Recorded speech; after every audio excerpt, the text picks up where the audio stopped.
నమస్తే అండి.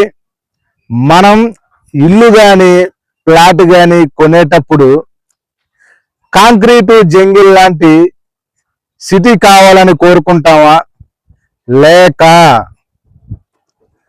స్వచ్ఛమైనటువంటి గాలి, చుట్టుపక్కల ఆహ్లాదాన్ని కలిగించేటటువంటి వాటర్ బాడీస్ ఉన్నటువంటి నెంబర్ 1 సిటీ కావాలని కోరుకుంటామా?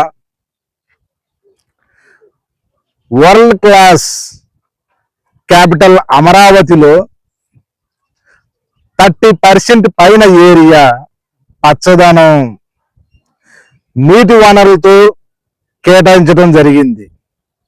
ఇటువంటి ఏరియాలో మీరు ఇప్పుడు ఇన్వెస్ట్మెంట్ చేస్తే రేపు ఫ్యూచర్ వాల్యూస్ ఏ విధంగా ఉంటాయో ఈ వీడియోలో మాట్లాడుకుందాం. ముందుగా బ్లూ ప్లాన్ గురించి మనం మాట్లాడుకుంటే, అమరావతి రాజధాని ప్రాంతం వరద రహిత ప్రాంతంగా తయారు చేయడానికి కావలసినటువంటి చర్యలను ఆంధ్రప్రదేశ్ గవర్నమెంట్ తీసుకుంటుంది.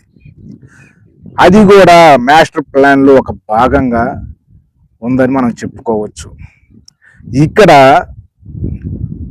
కొండవీటి వాగు, పాలవాగు ద్వారా వచ్చేటటువంటి వరదను అరికట్టడానికి చుట్టుపక్కల మొత్తం కూడా కాలువలను తవ్వి, ఆ కాలువల ద్వారా, ఆ వాగుల ద్వారా వచ్చేటటువంటి వరదని ఈ కాలువల ద్వారా తీసుకువెళ్ళి శాఖమూరు దగ్గర ఉన్నటువంటి రిజర్వాయర్కి, అదేవిధంగా నీరుకొండ దగ్గర ఉన్నటువంటి రిజర్వాయర్కి కనెక్షన్ చేయడం ద్వారా వరద రహిత ముప్పు ప్రాంతంగా అమరావతి రాజధాని తయారు అయ్యే అవకాశం కూడా ఉంది.